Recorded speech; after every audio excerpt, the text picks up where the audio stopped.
Good afternoon. Before I begin with an update on Alberta's response to COVID-19, I'd like to just pause to pay tribute to two Albertans who've made very significant contributions to our province and who we've lost this week. First of all, this morning I received the sad news that the Honourable Senator Elaine McCoy passed away in Ottawa this morning. Senator McCoy, of course, had served in Alberta's legislature as a minister of multiple portfolios in the Getty government, and in the past 15 years represented Alberta in the upper chamber of Canada's Parliament. I was very honoured to work with her in the past 18 months in the defence of Alberta's vital economic interests, and we are very grateful for her strong advocacy for this province, and our condolences go out to all of those who mourn her loss. Similarly, I need to pay tribute to a truly great Albertan, Mrs. Jean Lougheed, who passed away this week at 92 years of age, who was the most important partner and advisor to one of Canada's greatest modern premiers, the late Peter Lougheed. Jean was by his side not only as his best friend, but his closest advisor over all of those years, and contributed enormously to the vitality of our province, including as a great champion of arts and culture, of the creative industries, and so many other worthy causes, and she will be deeply missed. Our condolences go out to the Lougheed family and all of those who mourn the loss of Jean Lougheed. The flags fly at half-mast here at McDougall Centre in Calgary and at Alberta's legislature in Edmonton in honour of both of these phenomenal Alberta women. Today, there are 14,785 active cases of COVID-19 in Alberta.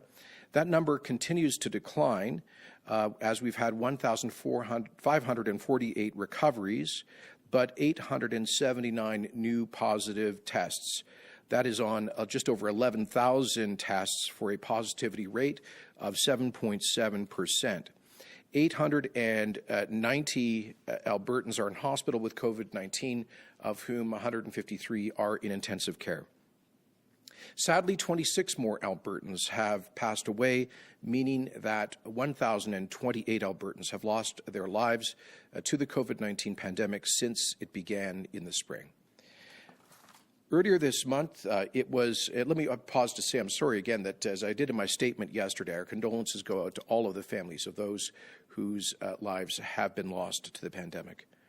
Earlier this month, it was my pleasure to announce the arrival of 25,350 doses of the Pfizer vaccine to Alberta.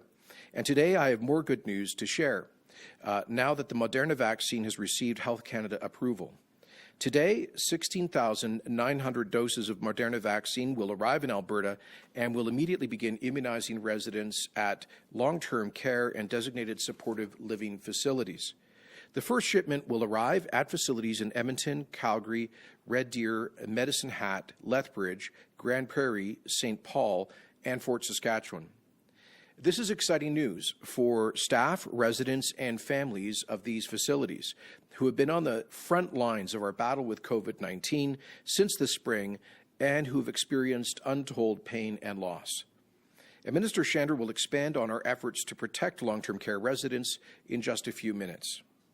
Because the Moderna vaccine can be stored at relatively moderate temperatures, it can more easily be transported to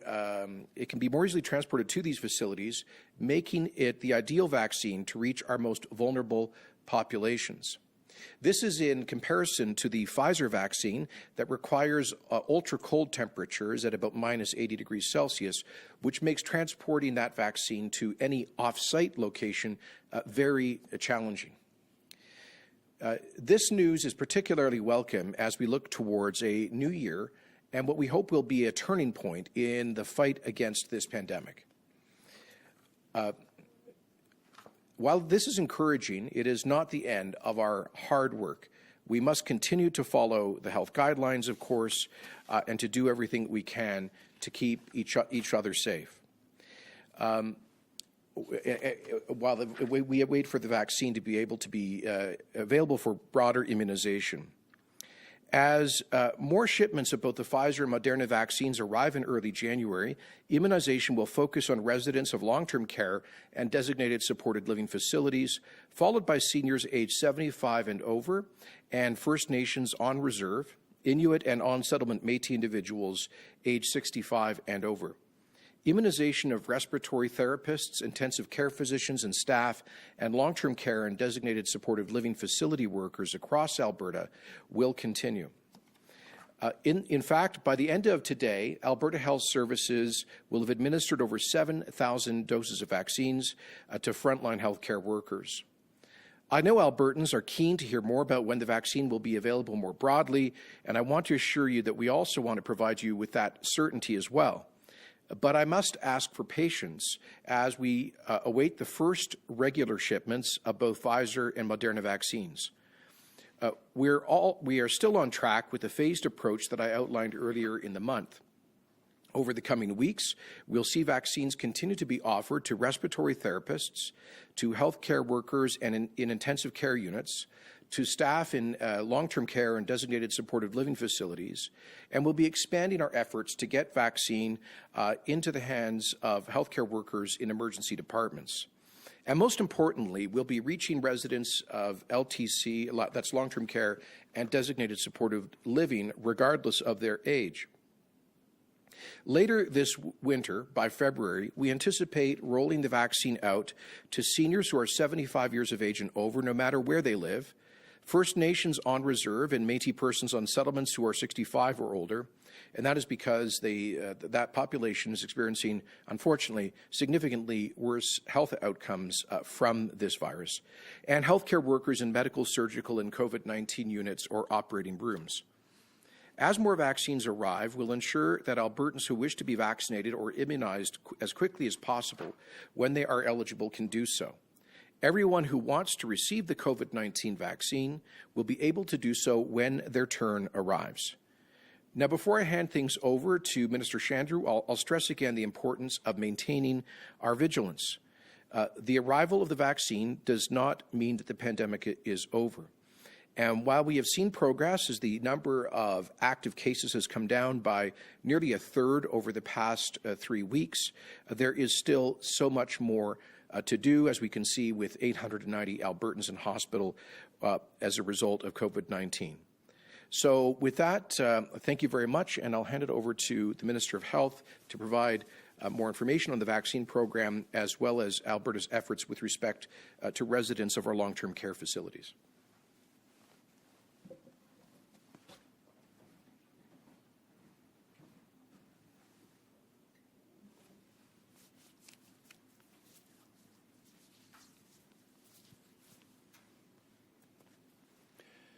Well, thank you, Premier, and good afternoon. And along with Premier, I just want to start by, extending my condolences as well to the families of both Senator McCoy and Mrs. Lougheed.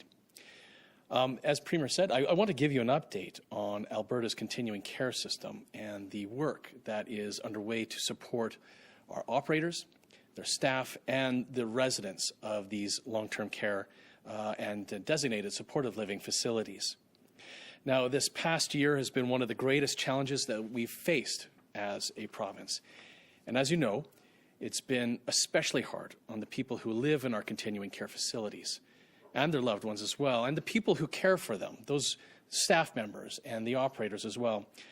I'm going to talk about numbers and policy issues, but what we're really talking about is our patients and grandparents, including my own. This is deeply personal for Albertans, as it is for me. My parents and my in-laws are in their 70s. We're talking about them, and I know the same is true, or something like it, for everyone that's listening. Now, our continuing care facilities are home to about 28,000 Albertans. These are the people who are at highest risk from advanced age and medical conditions, as well as the nature of the care that they need and that they receive in these facilities. The reality is it involves close contact with teams of caregivers, and that poses risk. The data shows overwhelmingly that the risk of severe illness from COVID increases with age. But the nature of continuing care means that people in these facilities are at much higher risk than seniors who are living independently or in other settings like lodges and seniors' apartments. So we've worked with AHS and continuing care operators throughout to support them in working to keep these residents safe.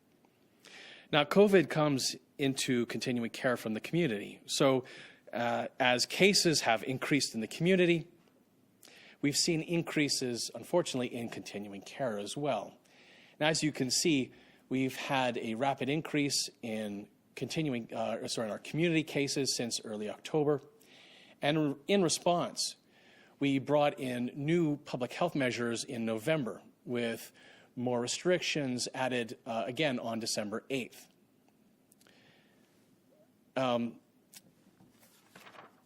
Now, the same growth in cases is mirrored in Alberta's continuing care facilities with increased outbreaks and case counts across the system.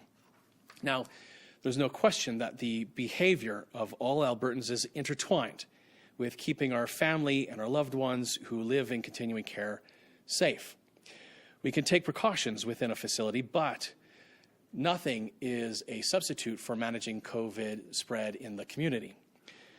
Now, Alberta is not alone in its challenges with COVID and continuing care. As of December 18th, about 65% of reported deaths in Alberta have been residents of long-term care facilities or supportive living. Now, Ontario is similar, with about 62% of reported deaths being residents of long-term care, and BC has seen about 73% of deaths occur among facility residents. Now, none of that is to diminish the deaths of more than 1,000 Albertans due to COVID. Every one of those deaths is a tragedy and an irreplaceable loss to their loved ones and to the community. Our commitment as a government is to support our continuing care operators in any way that we can. We've committed $260 million to contracted operators, in addition to more than $500 million flowed to AHS for its own operations, including continuing care. From the very beginning of this pandemic, Alberta's COVID response has focused on protecting residents in these facilities. We made adjustments as new evidence emerged, and we listened to residents and their families while balancing the need for strict public health measures. The single-site policy, the visitation restrictions, the aggressive COVID testing, and training and proper use of PPE are just some of the examples of measures that have been taken to date. Beginning in March, we relied on the Chief Medical Officer of Health, Dr. Hinshaw, and her orders to quickly communicate up-to-date expectations for operators, for their staff, and for the families of the residents. The standards within the Chief MOH orders have been updated over the course of the pandemic with a total of 10 orders over time, 2 of which are currently in place. Application of the orders is intentionally broad so that they apply to more than just publicly funded healthcare sites. The scope of all orders includes all licensed supportive living, such as lodges, group homes, and private pay supportive living, as well as hospices as well. Not only did we apply key orders such as single site and visitor tracking, we implemented tools to ensure these were adhered to. For example, we purchased web tools to track both single workers and to track visitor self-reported health status. As the pandemic proceeds, our standards and the measures are refined as we learn more about the virus and we learn more of its total effects. For example, to balance physical safety with mental health and quality of life, we allowed residents to name a designated family support person that would be allowed to visit during the pandemic. We also coordinated telephone town halls so that operators, family members, and some residents could keep in touch during difficult times, several of which Dr. Hinshaw attended and participated in. All of these measures haven't been easy for residents, for staff who support them, or for the families and the loved ones of the residents. There have been long periods of time where visitation was restricted. And I want to thank the staff at these facilities and the friends and the families of the residents who have sacrificed precious time and connection with their loved ones.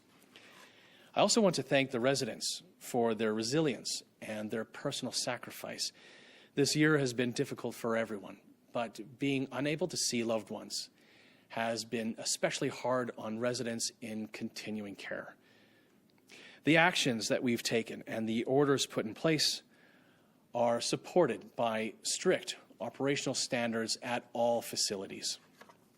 And these operational standards are the frontline, immediate steps that help limit the spread of COVID-19 and help contain outbreaks. Key components of COVID-19 specific operational standards include symptom screening, where staff are screened at the start of every shift.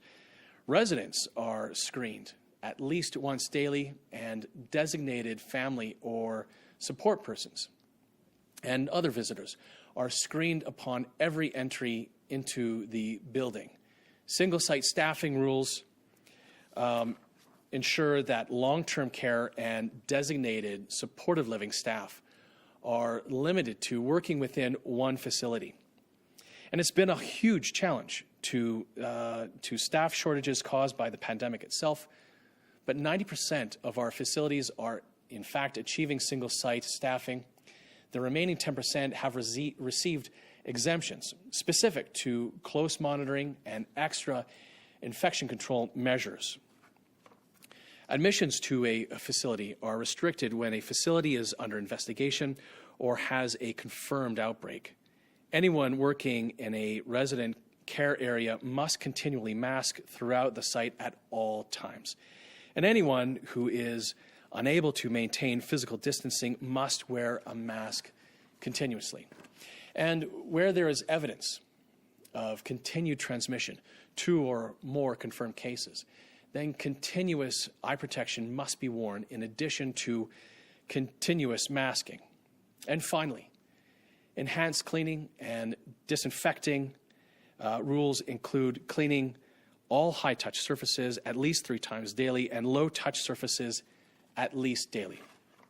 And I want to thank the continuing care operators. I want to thank their staff for their extraordinary work to maintain and exceed these operational standards.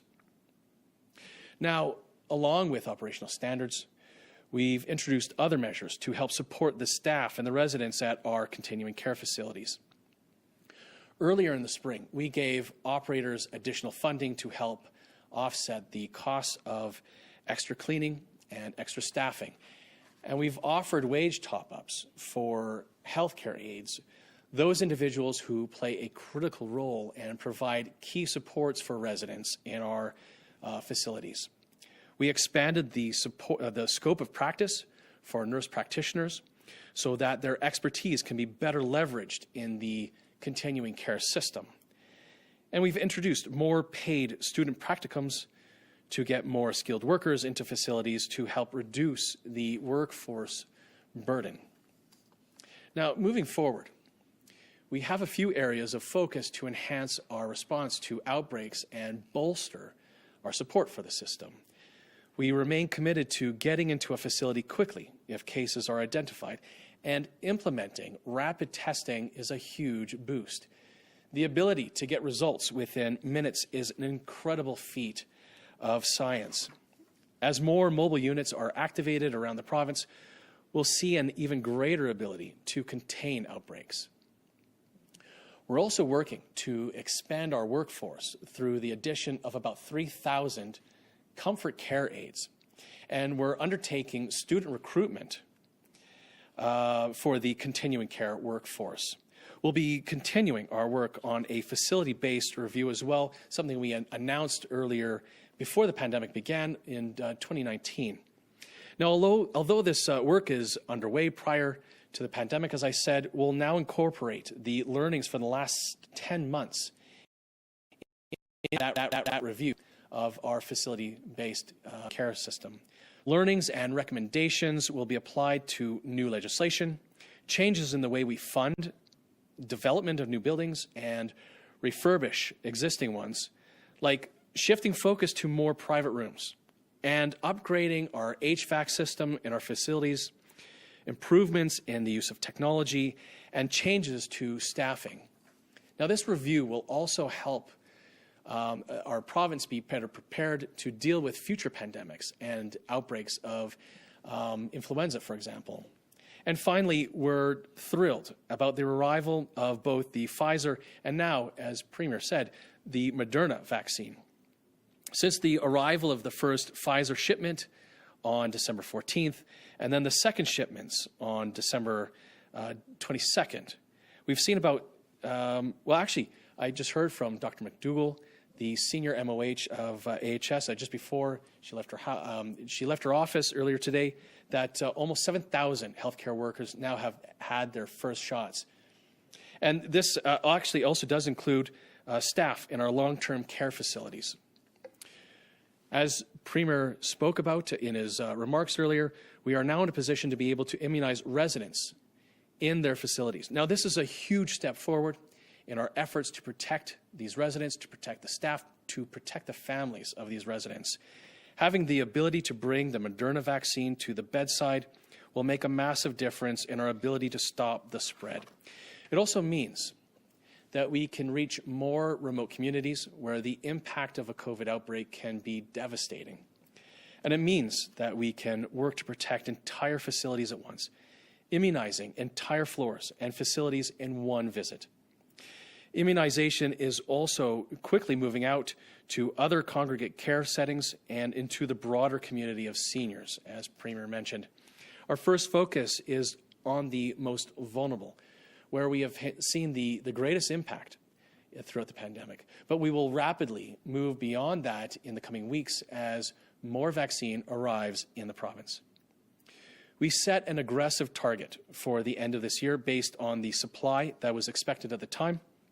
The exact dates, the exact amounts of the vaccine we're receiving have shifted a bit in these first few weeks, as was only to be expected, but our commitment remains that we're getting the vaccine out to staff and to residents as fast as we receive it, given the complexity of handling the Pfizer vaccine in particular, the requirements for staff training, etc. AHS will be ramping up as shipments come in. And at the same time, we're seeing a sustained drop in new daily cases, with the result that active cases are now below 15,000. They peaked at just over 21,000 just a couple of weeks ago, so this is a real improvement. I know for some people it will raise the question, why are the numbers of people still dying still so high and even going up when cases are going down? So it's important to be clear. Deaths do typically lag new cases by a couple of weeks, so this is no contradiction. We are at a turning point in the pandemic where the decrease in new daily cases will soon lead to a decline in mortality and an easing of the burden on our hospitals, but only if we stick with it, especially through the New Year's holiday. So I want Albertans to be encouraged. We've slowed the pandemic and started to slowly roll it back because Albertans have done the right thing. Now we need Albertans to continue to keep doing it, and to allow time for the vaccines to finish the job and finally put the pandemic behind us. I want to finish with a reminder that the lives that we've lost and condolences to the families of those who have passed away. But I also want to look forward to 2021 with hope and with thanks to everyone who has helped get us through this year, especially to all those who are working in our hospitals and our continuing care facilities. I know you'll be working on New Year's Day like you did on Christmas Day, and so again, thank you. And here's to a better 2021 for you, for your patients, for your residents if you are working in continuing care, and for all of us throughout the province. Thank you. Before we get started with the Q&A, I'd like to ask those on the line to be brief and limit themselves to one question. Operator, can you please put through the first caller?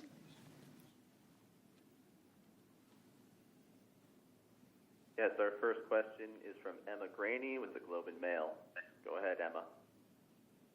Yeah, g'day. This is probably for Minister Shandro, but Premier, if you want to jump in, if you have anything to add, that's cool too. Just curious, when it comes to vaccines, how challenging is it going to be to ensure that there is actually enough staff available to administer vaccines? And what's the province's plan to kind of deal with that? And just further to that question, what's the risk that those staffing needs are going to require shifting resources from other areas of the healthcare system? Thank you, Emma. It's a fantastic question. So we began to consider this actually in the summer, knowing that the vaccine was eventually going to come, that was going to come in phases. So for phases 1 and 2, we are going to be relying mostly on AHS, if not entirely on AHS, to be administering the vaccine and providing it to community seniors, to their staff at AHS, to the staff and residents in continuing care. Is going to be mostly through the public health nurses. I can't remember off the top of my head the exact number of doses that our many public health nurses throughout AHS can administer on a daily basis. I might have to defer that to Dr. McDougall, who's here with us today, the senior MOH with AHS. But it's an extraordinary amount. It is enough, and I think for phases 1 and 2, we do have the workforce capacity with our public health nurses to be able to, as we receive vaccines, be able to get it out the door for phases 1 and 2, and using those public health nurses. So, but then as we get to the community rollout in phase 3, we are going to be looking at how we do roll out the influenza seasonal influenza vaccine, and relying on community partners like our pharmacists. But Dr. McDougall, if I could impose on you to maybe just clarify the number of public health nurses we have and how many they can administer in a day.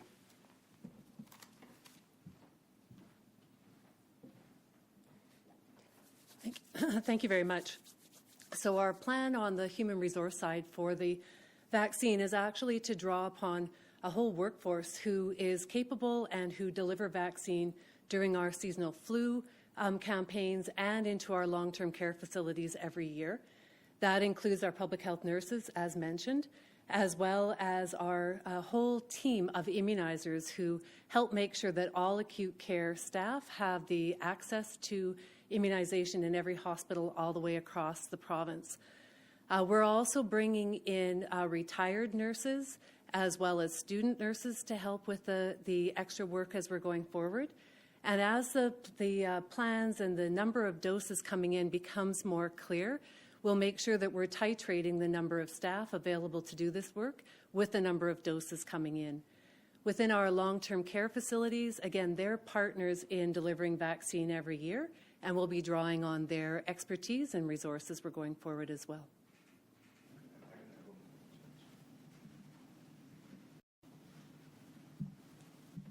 So you're getting the full meal here, Emma. I just wanted to add something about vaccines to say that our COVID Cabinet Committee met this morning to review in part the rollout of the vaccination program.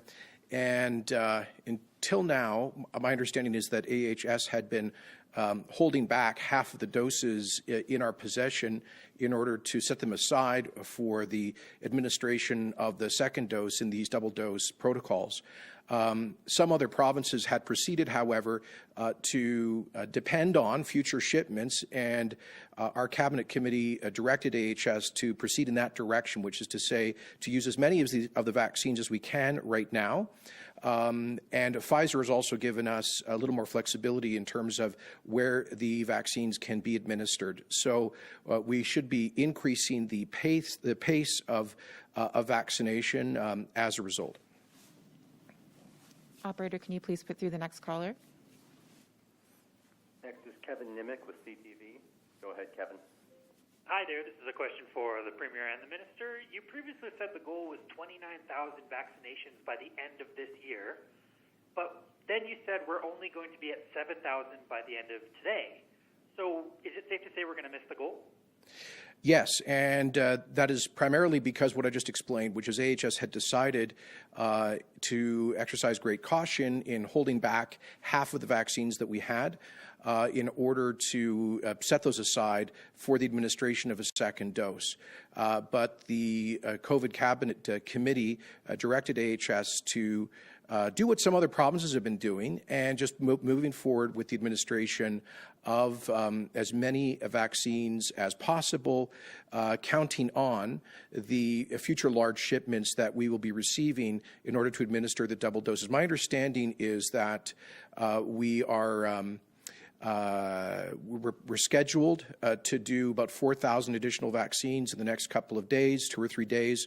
We've also directed AHS to schedule as many as they can as well on New Year's Day, which had not originally been the plan.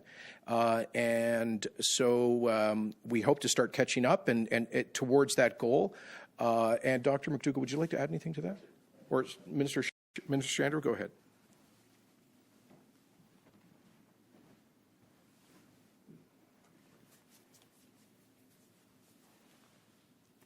Thanks, Kevin. And just one other factor that does come into it as well is the previous decision of Pfizer to restrict the administration of the vaccine to where it's delivered. So out of our, priority groups for phase one, the A priority groups A, most of those folks are the 28,000 of them, as I said earlier, are the residents of long-term care and DSL, as well as 36,000 being the staff of those facilities, and then 11 to 12,000 being home care workers. So a big number was going to be those folks who are not AHS employees. Now, thankfully, Pfizer has changed that decision and allowing AHS to administer the vaccine other than where it's delivered so that they can get it out to those facilities. That came late. That came on December 22nd. So now that change has happened, is going to allow us to get the vaccine out much more quickly here in Alberta. Okay. Operator, can you please put through the next caller? Next is Safe Kaiser with 660 News. Go ahead, Safe. Thanks. Good afternoon. My question for the Premier. Now, you say the reason the province fell short in vaccinating 29,000 healthcare workers is because Alberta Health held back half of those vaccines, but only 7,000 people were inoculated. So that's only a quarter, not half. So did anything else happen there? And when can those remaining 22,000 healthcare workers that were supposed to be vaccinated by the end of this year expect to be vaccinated? Well, I'm going to refer that to Dr. McDougall in terms of the schedule for vaccination of those frontline workers. What I can say from the briefing we had this morning at our Cabinet COVID Committee is that we expect the pace to pick up significantly with the administration of first doses without holding back half of our supply. And secondly, the flexibility that Pfizer has now given us to administer their vaccine at multiple sites should also help to accelerate. Doctor, would you like to speak more to that?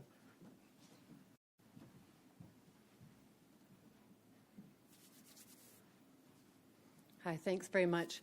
So starting tomorrow, and again with the direction from the Cabinet Committee, the vaccine will be going out to long-term care and designated supportive living facilities in all 5 zones across the province. And again, that will significantly pick up the pace in terms of the rate at which those vaccines will be delivered. We'll also be increasing the number of clinics available for booked appointments for those designated healthcare workers who, again, were put into the first sequenced group.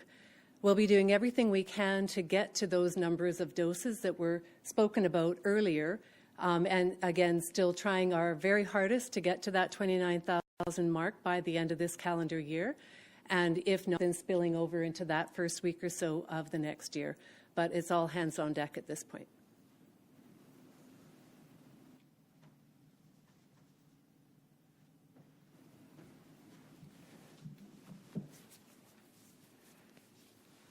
And Safe, just to correct one thing, I think you said 29,000 healthcare workers. It was 29,000 Albertans. So just to correct you there, and remembering that if we look at the priority groups, A, in phase one, it was a total of 85,000 Albertans. But again, 36,000 of them, the staff of our long-term care and designated supported living facilities, 28,000 being the residents, 11 to 12,000 home care workers. The remainder was a small number of healthcare. To some extent, for the phase one rollout, was limited until Pfizer made the change in allowing AHS to deliver the vaccine on December 22nd at facilities other than where it was delivered.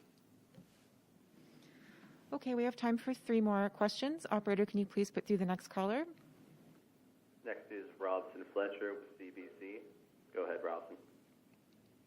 Hi there. My question is for the Premier. Premier, it took nearly 9 months for Alberta to record its first 500 deaths from COVID-19, but these next 500 deaths we've seen just over the past 5 weeks here. So given the public health measures you enacted appear to have succeeded in curbing the number of new cases, but as Minister Shandro noted in his remarks just now, these deaths were the result of infections that happened earlier before those measures took effect. My question is, how many of those 500 deaths do you think could have been prevented if those measures had been adopted sooner? Well, this is the fall wave that we've seen in northern jurisdictions, particularly colder northern jurisdictions across the northern hemisphere. We've seen a significant spike in cases and fatalities. That's often the case. That's always the case for communicable diseases of this nature, that there's a fall surge. So unfortunately, that's affected Alberta like so many other places, like here in Canada, most other provinces. And of course, in many U.S. states. Having said that, fortunately, our fatality rate here in Alberta is about half of the national fatality rate. It is below, I believe, the fatality rate of all 50 United States, and I believe all but about 5 of the European countries. So, of course, any fatality is a tragedy. At the same time, I think that speaks well to how Albertans have risen to the challenge. The bending down of the curve, which we started to see about 3 weeks ago, was a result of, we believe, measures that were announced in mid-November, and we should now start to see the full effect of the more rigorous measures introduced in mid-December. I am concerned, to be blunt, about what we might see coming out of Christmas, because inevitably there will have been more there will have been at least some degree of socializing here in Alberta that could affect our numbers that we might see pop up in a couple of weeks. And as the Minister Shandro mentioned, that could also happen around New Year's. It's very clear that the fall spike here, based on what Dr. Hinshaw and her team have analyzed, started with Thanksgiving.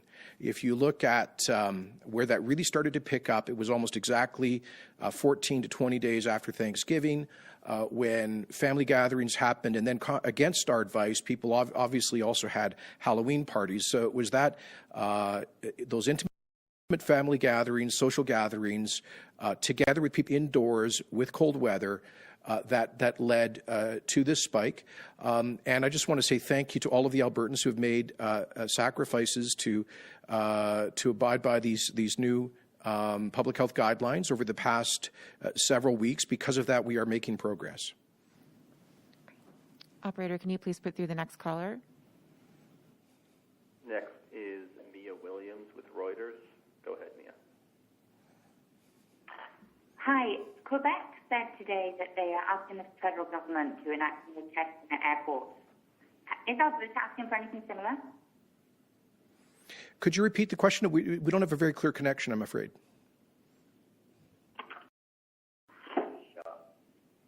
Hang on. Is that better? Quebec said that the federal government to enact more vacation. Is that something Alberta is asking for too? Okay, so we have encouraged the federal government to expand the travel pilot program, which we started here in Alberta about 10 weeks ago. We think it's been very successful. It's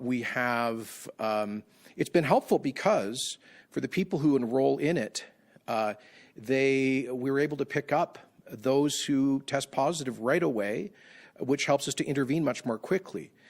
Now, here's the challenge. This is a free country, and you can't strap someone down and shove a test up on them that they object to personally. And so we need people to voluntarily participate in the testing program. The way to do that is to incentivize it.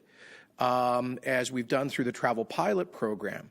So we would commend that to the federal government to spread that out to other major airports across the country, so that returning international travelers have an incentive to go through the testing program.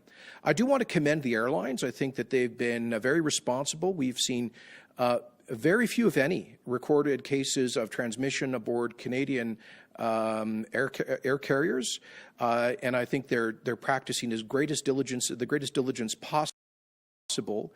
But certainly, we think the basic parameters of the travel pilot to other major airports would be very helpful. Operator, can you please put through our final question? Final question is Janice Johnston with CBC. Go ahead, Janice. Yes, thank you very much. This question is for the Premier. The head of Ontario's vaccine program, Rick Hillier, admitted yesterday that it was a mistake to scale back vaccinations over the holidays. Do you think it was also a mistake for Alberta to suspend vaccinations on Christmas and New Year's Day? Well, in fact, we directed AHS to use New Year's Day to schedule appointments this morning, and when I learned that that had been scheduled as a day off, we obviously understand the huge healthcare workers are under, and many of the vaccines are delivered through community partners who normally would not operate on Christmas or New Year's. But our direction to AHS is to treat the administration of the vaccines as an emergency. Every day that we waste is ultimately going to represent lives lost, and we should be using every available working hour to administer vaccines. So I understand they took more time off in Ontario. That I understand that they simply didn't book vaccines on Christmas Day here because it was very difficult to get staff. But I hope that we will be working as close to around the clock as possible. I can tell you that in our cabinet conversation this morning, one of our ministers referenced a model of Israel, which apparently has the most efficient vaccine administration program in the world, and they are literally scheduling vaccinations 24/7. I'm not sure that we'll be able to get to that given the community partners that we depend on, but we have certainly conveyed a sense of urgency. This is obviously a case of, as Dr. McDougall just said, all hands on deck, and we should be using every day, 7 days a week, to administer as many vaccines as possible. That's the message that we sent today. That concludes today's Q&A. Happy New Year, everyone. Yes, Happy New Year. I'm not sure if I'm doing one of these again this week, but Happy New Year to everyone. And it will be, we still got some tough times to go through in 2021, but it will be a much better year. Thank you.